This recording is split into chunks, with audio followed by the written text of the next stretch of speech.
This is Corey Willis with PPEI, and you're listening to the Diesel Podcast. I'm Adam Blattenberg from Diesel World. This is Dan, owner of ATS Diesel Performance. I'm Cass from Diesel Doctor of Tennessee, and you're listening to the Diesel Podcast. What is going on, Diesel Nation? We're glad you guys could join us today on the #1 diesel truck podcast on iTunes.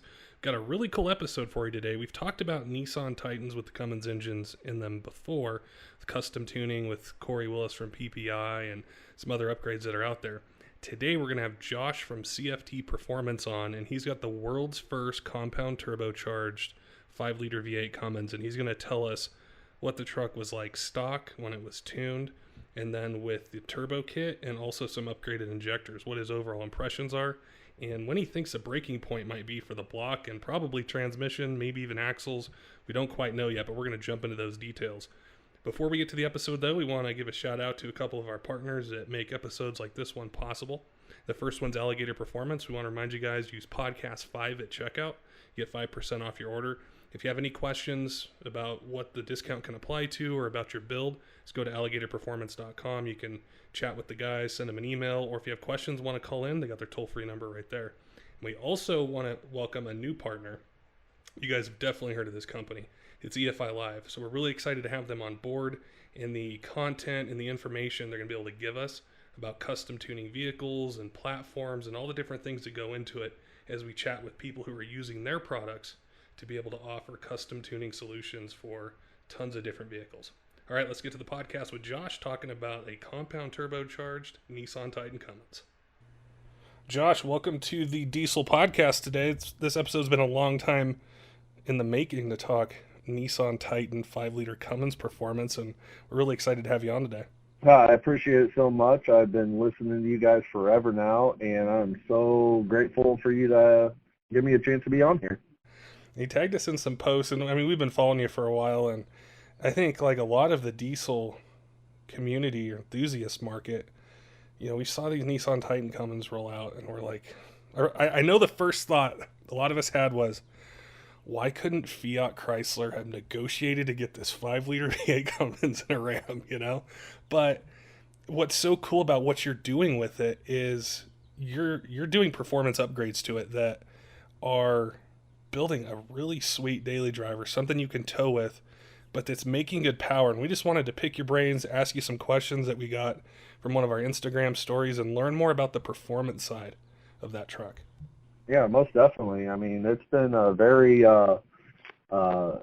crazy undertaking is the best way to put it with the 5.0 Cummins platform. I mean, it's been very interesting, not just with Nissan and so forth. I would agree with you. I probably would have been happier almost if it was in like the 1500s or something like that. Yeah. But what Nissan did with this platform and the 5.0 Cummins in theirs is just phenomenal. I love it to death. I think one of the really cool stories of this, it's almost like the old days, right, is there's a whole new platform, it's a whole new truck, whole new engine, whole new, you know, transmission setup, everything there, and you want to have fun with it. And it's like you have to pioneer and, you know, work with companies like, say, for the turbos and different things to make it happen. But I want to kind of take it back to the beginning and have our listeners understand what you've done to the truck so far with air, fuel, if you've had to do any powertrain upgrades, suspension, things like that. Just kind of give us an overview of your truck. All right, so overview of my truck from the very beginning is it's a 2016 Nissan Titan XD with the V8 Cummins diesel motor with the ISM transmission in it. Mine is a 2-wheel drive. From the very beginning, I end up doing just a standard tuning and some of the other hard part pieces, and then we went ahead and did a single turbo kit on it. These trucks from the factory produce about 280 horsepower and what is it, 500? 310, 555 at the crank, so it's like 280 horsepower, 500, 470-ish foot-pounds of torque. So the listeners know what the baselines of what these trucks come out from the factory. I pioneered with, I got with John Gilbert over at Stainless Diesel. I've been using a lot of his turbo systems and so forth and the other platforms and the big Cummins, the Duramax, and some of the Power Strokes and so forth. back as before I was a business and so forth. But I utilized his turbochargers as I found they worked the best. And we put a single turbocharger in one of these trucks, which was mine. And we did a 366/74 on the 9.1 housing. We produced right off the bat without very little tuning revision, stock fuel, stock transmission. Everything's 100% factory stock except for the turbo and my hard parts put onto the truck, and we did 550 horsepower. We later on got a revision and a new intercooler in place, did 603 horsepower and almost 1,100 foot-pounds of torque on it. And now the truck setup, as it sits as of this time, now has 100% over S&S injectors installed into it. It has 363 74 9.1 divided housing single turbo with a 472 87 on a 1.0 housing compounded, both stainless diesel 5-blade Mafia turbos on the system right now. And I am just now literally just got the truck up and running for about almost a week, and I've been slowly playing with the tuning revisions and so forth on it, and we're going to see where we are as far as horsepower and torque-wise on it, probably within the next 2 to 3 weeks. So you're definitely going to be over that 650 mark with the fuel in the air that you got. Oh, definitely. And I will say, in all honesty, I've literally only driven this truck for about maybe a combined of 2 to 3 miles, which was literally the distance of my shop to my home and coming back, and then halfway in between just to kind of get some data logs and a little bit of so forth on it. I have not taken it out of Tune 1. I'm working with all the tuners on it and myself. We've not done a whole lot of revisions just because just time, and it's been raining here. But I'm going to be dead honest, I'm scared of even Tune 1 right now in this truck. Just literally yesterday, I think it was yesterday, we took it out for a test drive, and I hit second gear lock and got a little bit past quarter throttle, and I already made 60 pounds of boost, and it was only at about 2,000 RPMs, and I busted the rear tires completely loose off the truck, and it's actually on one of my YouTube videos and so forth. I'm like, oh, got to get out of it now, otherwise we're going to find the curb. One of the questions we got on our Instagram story was, what will the bottom end hold? And I think you're going to find out, but it's crazy how much power. If you think like just a turbo swap, tuning, you're at 550. It's one of the sweet spots, whether it's a 3/4 1 ton Power Stroke Cummins Duramax, what people want for a daily driver, something to tow a trailer, have fun with. And it's just taken a few upgrades to get there, which is really exciting. I think especially in the half ton market. And we had Corey Willis on, and he was talking about his Titan, and he's like, this isn't a half ton. It might be labeled a half ton, but it's like it almost does 3/4 ton things. Yeah. It's almost 100% of 3/4 ton minus like 2 lugs on the axles, and that's about it. And even the rear axles and the front axles are just kind of like almost like the Duramaxes, to be honest.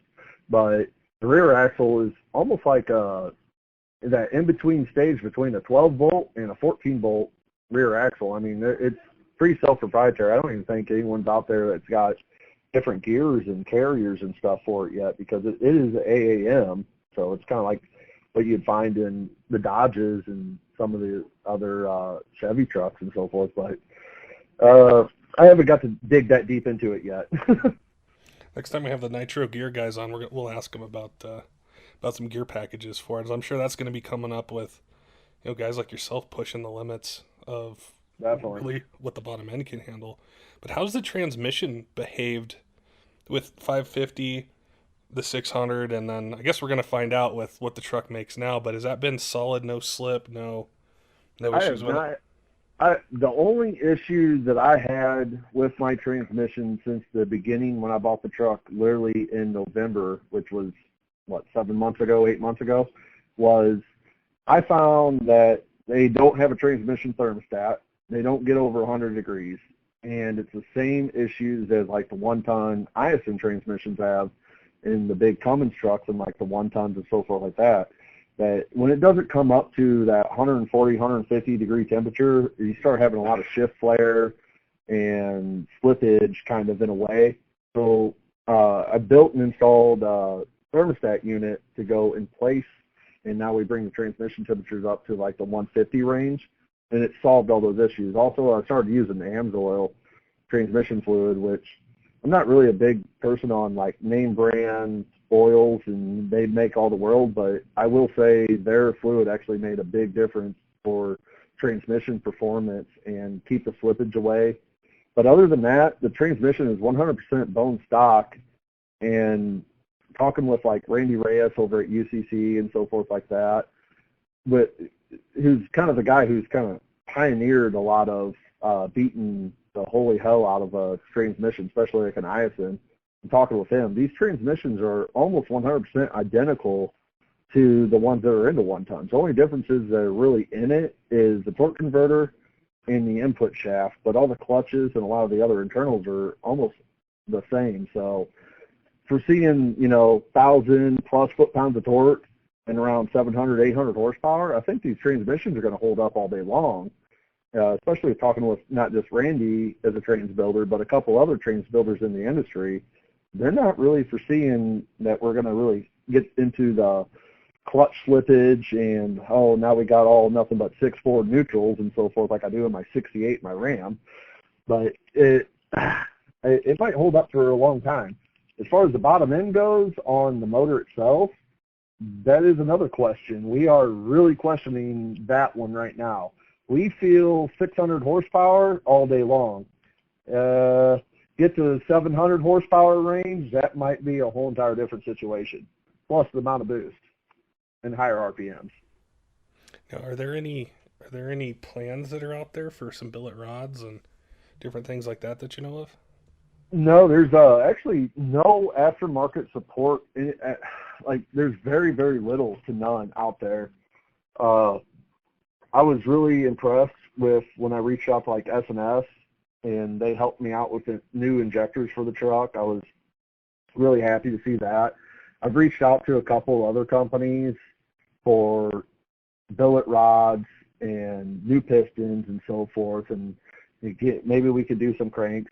I'd love to talk with Jeremy Wagner with this platform and see if he could help out with rods and so forth. But until we really know where the braking limit is on these motors, I mean, your average end user probably will never utilize them unless they have a motor failure from bad rods or bad bearings and so forth, and they would just want to upgrade to the next performance stuff just to have that comfort zone on knowing that they got a better rods and better bearings and so forth. And doing this compound setup and kind of seeing what the limits of this is well, I'm hoping the industry will go, hey, look, we want to support this. We want to go ahead and start doing some R&D and aftermarket stuff and try to get some more support for this platform. That's it kind of leads into the fuel side too, and I'm sure you'll find this out here if you haven't already, but when you really push the truck is what about, the injection pump and the fuel supply? At what point, our company's going to need to step up and offer some modified fueling upgrades to, handle bigger fuel or, just different things. Yeah, definitely. I want to say industrial injection has a CP4 pump that will work for these trucks. I have been so busy, I think I've reached out to maybe Tyler Kipp one time about it, and we talked for 10 seconds, and I probably completely forgot about all what he said that was available for it as far as the injection system. But the fact of the matter of it is the factory fuel system supported all the way into 600 horsepower with just a single turbo upgrade. So the factory fuel system, I feel, will support, into that 600 to 700 horsepower range. We never really pushed the limit until we started losing rail pressure, to be honest. Even on the dyno, when I did 603 horsepower, I still maintained 29K rail pressure. Now, the pulse width on the injectors was, I want to say, 13 to 1400 milliseconds in that range. So it's kind of way out those piezo injectors. So we went to 100 overs just to bring the pulse width back down and see where the limitations of the CP 4.2 is.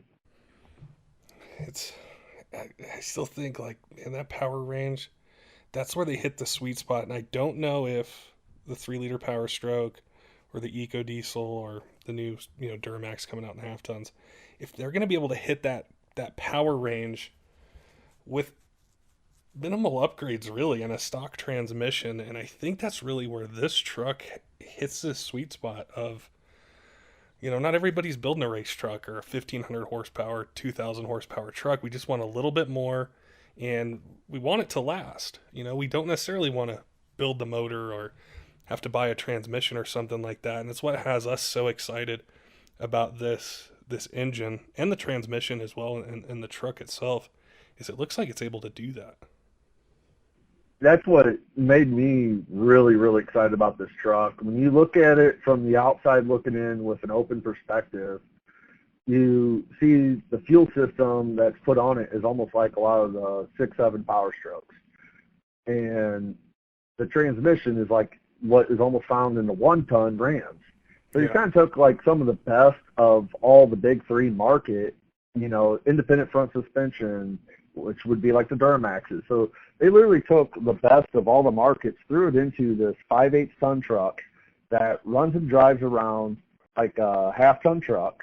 It has mediocre-ish power, to be honest. Like I would love to see a little bit better power from it from the factory, but just with a little bit of tuning help and a couple of hard parts really brings the truck to life. And then a slight, you add new turbocharger and so forth to it, it really shines to show where this truck is capable and it can handle.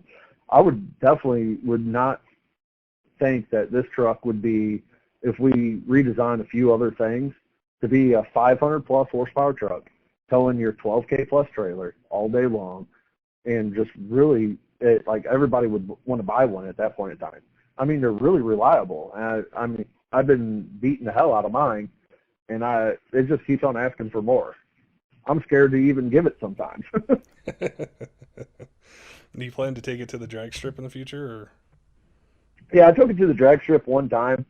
My local drag strip is literally only 3 miles away from my house, so it's kind of nice to go to, but they're usually always backed up with every Joe Schmo that's also there, so it's hard to get some runs in. The first time I ran it was single turbo system, and we didn't have all the tuning dialed in. We got 2 runs in, and in those 2 runs, we did the dyno tuning, and we did a few other things. And then we did the first run in tune 1. The truck wouldn't leave the line, and it wouldn't spool. We couldn't stage the truck. It wouldn't let me even go past 1,200 RPM just on staging. Then the second time, it was the same thing all over again. It wouldn't let me do a burnout, no codes, no issues. It just kind of sat there dead. But we still trapped out. I think that truck ran like a 15.2, which is slow as can be. But it still tracked out at like 100 miles an hour at the quarter mile. So the top end was there. It just was the 60-foot was like a 4-second 60-foot. Which now that I've changed a few things on it, if you like follow on the Instagram, the YouTube and so forth, I've been slowly updating and posting videos.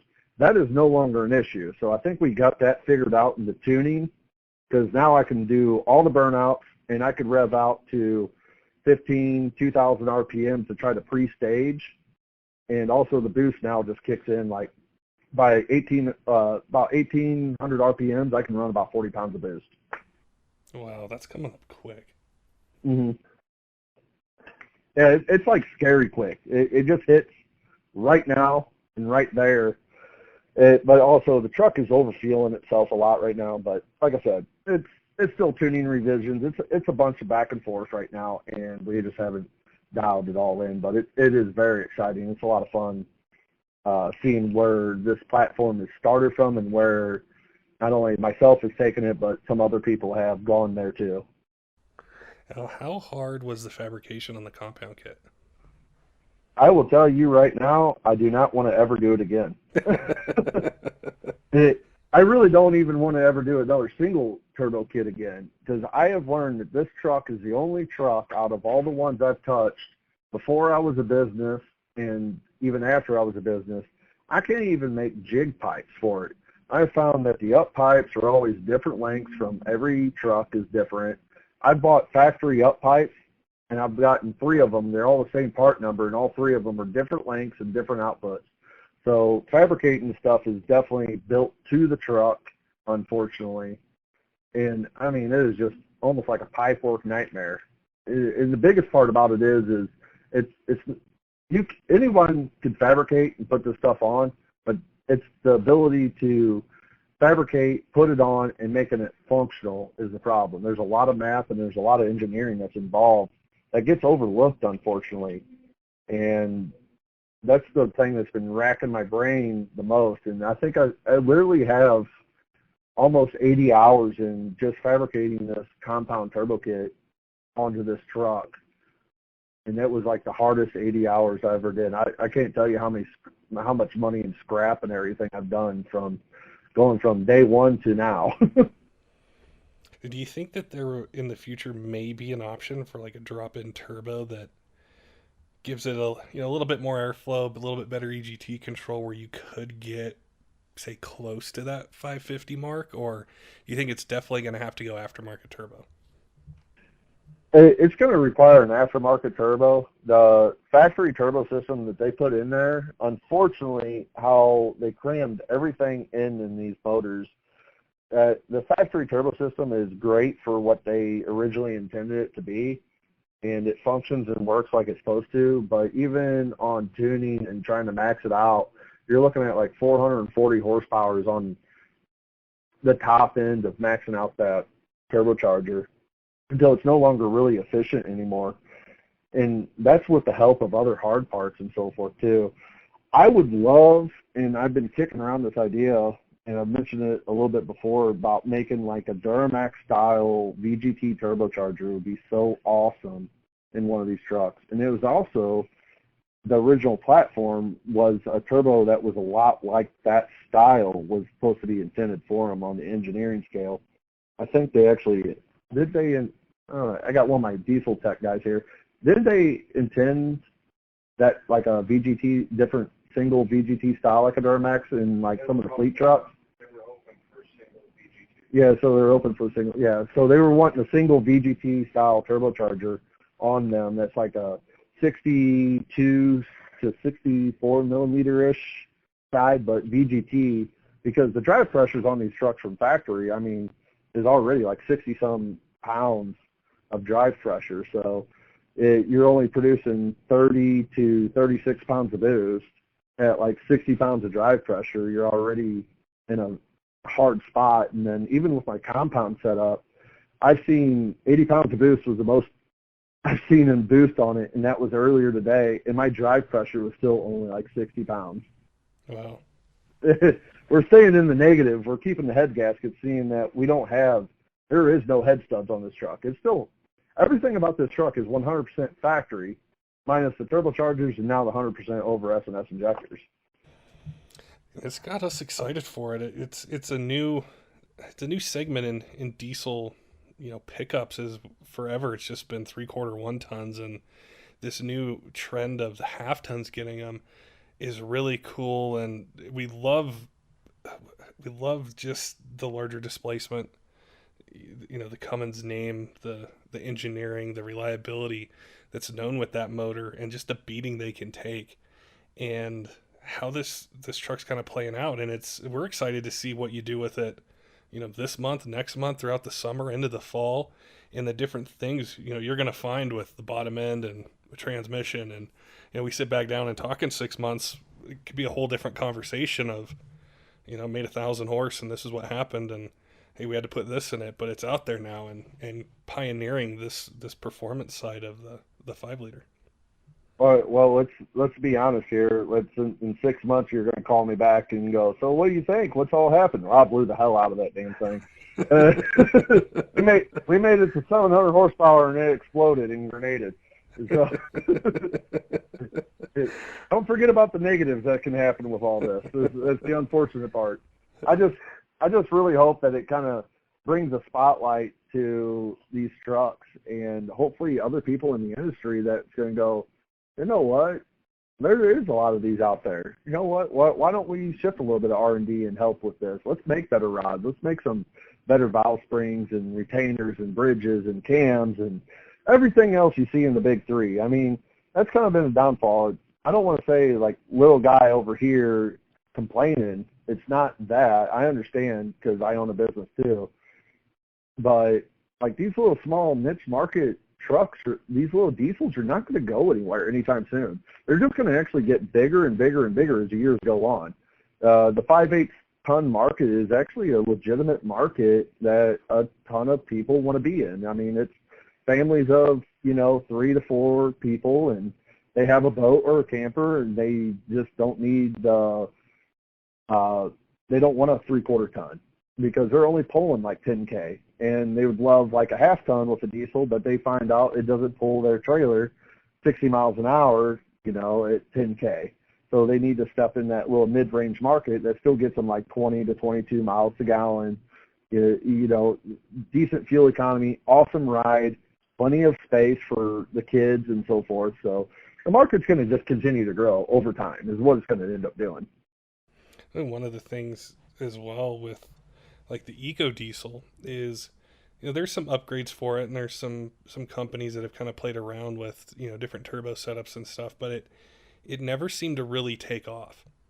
And what's so exciting about the Titan is it's going to take off. I mean, look at the power that it's able to make, and like what you're doing with turbo setups and injectors and different things is, as an enthusiast, no matter the brand or who makes it, we want to see there be options. So you're right. Like, I don't need a 3/4 ton truck or a 1 ton. I don't need a dually. But I may not want to go with a 3-liter F-150. I may not want to go with an eco diesel. I might want something kind of in between. And that's where this truck fills that market. And I think the aftermarket will support it and step up, and it's going to be a popular engine, even if it's being swapped into, something else, or, people are doing different things with it. It's just that package and the design of it. I think it's going to be really popular. I've been a big 3 guy my whole entire life since I started buying my first diesel when I was in my teenage years.